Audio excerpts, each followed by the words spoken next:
कक्षा 12 विषय वाणिज्य व्यवस्था और संचालन, पाठ 7 नियंत्रण, जिसमें आज का टॉपिक है नियंत्रण के महत्व। तो कोई भी इकाई है वो नियंत्रण के बिना आयोजित रूप से कार्य नहीं कर सकती है। जो भी कर्मचारी कार्य करते हैं उन पर नियंत्रण रखना आवश्यक होता है। नियंत्रण का मतलब किसी कर्मचारी को रोक टोक करना, अंकुश लगाना नहीं है, लेकिन जो भूल होते हैं, जो कमियां होती हैं, उन कमियों को दूर करना है। साथ में जो भूतकाल में अगर कोई भूल कमी हुई हो तो वो आने वाले समय में न हो, इस बात का ध्यान रखना होता है। सबसे पहला पॉइंट आता है महत्व में लक्ष्य प्राप्ति में सहायक।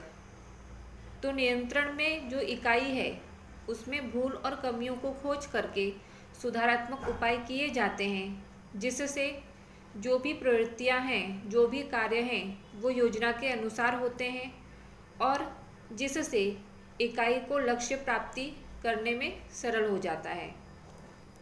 दूसरा महत्व प्रवृत्तियों पर नियंत्रण। तो जो भी व्यावसायिक इकाइयां हैं उनकी विविध प्रवृत्तियां होती हैं, कार्य विस्तार होते हैं, उन सभी पर नियंत्रण रखना आवश्यक होता है। जैसे उत्पादन है, विक्रय है, क्रय है। तो ये सारी चीज़ें इस प्रकार की है कि जिन पर नियंत्रण रखना आवश्यक होता है।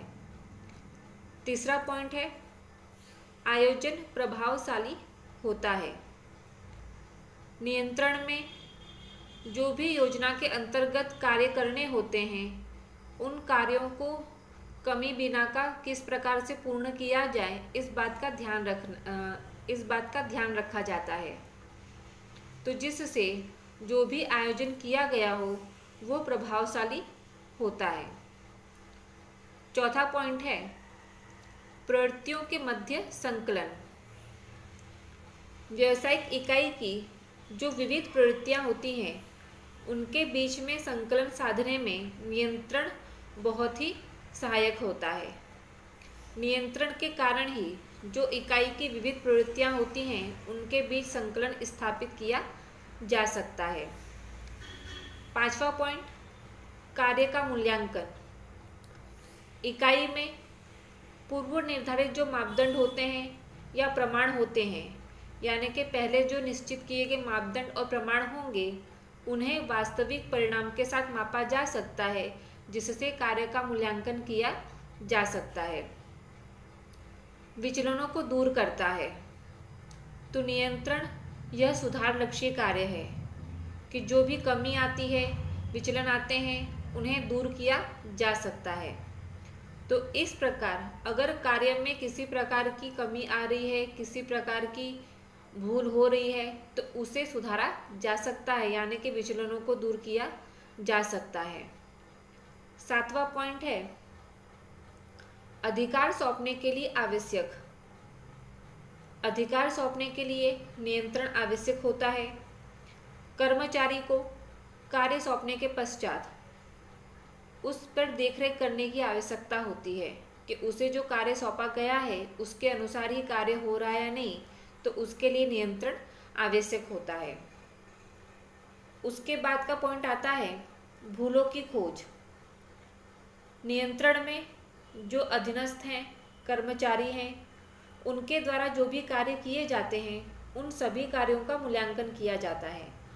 वो जो कार्य करते हैं उसकी देखरेख की जाती है, जिससे नियंत्रण के कारण जो भी उनकी भूलें हैं, कठिनाइयाँ हैं, त्रुटियाँ यानी कि जो कमी है, विचलन है, तो इन सभी चीज़ों को खोज करके दूर किया जाता है, जिससे भूल होने की शक्यता कम रहती है। 9 नंबर का पॉइंट दीर्घकाल का आयोजन। नियंत्रण यह आयोजन संबंधित होता है। आयोजन में जो भी कार्य निश्चित किए गए होते हैं उन्हें समय पर बिना कमी के, बिना भूल के पूर्ण किया जा सके, इसलिए नियंत्रण आवश्यक होता है। तो नियंत्रण यह दीर्घकाल का आयोजन कहलाता है। 10वां पॉइंट है आपका मार्गदर्शन में सहायक। तो नियंत्रण ये मार्गदर्शन कार्य को सरल बनाता है। कर्मचारी जो कार्य करते हैं उनकी देखरेख का कार्य नियंत्रण के अंतर्गत आता है। जो कठिनाइयाँ हैं उनको दूर किया जाता है। कर्मचारियों को उनके कार्य के लिए दिशा निर्देश किया जाता है, मार्गदर्शन दिया जाता है। तो इस प्रकार नियंत्रण यह मार्गदर्शन में सहायक सिद्ध होता है। और आखिरी पॉइंट आता है महत्व में कार्यक्षमता का बैरोमीटर, यानी कि कार्यक्षमता मापी जा सकती है। तो नियंत्रण में जो भी व्यावसायिक इकाइयाँ हैं उनमें किस प्रकार की कार्यक्षमता है, जो भी कर्मचारी हैं वो कार्यक्षमता से कार्य कर रहे हैं नहीं, इसे मापा जा सकता है। तो इस प्रकार कह सकते हैं कि नियंत्रण यह कार्यक्षमता का बैरोमीटर है।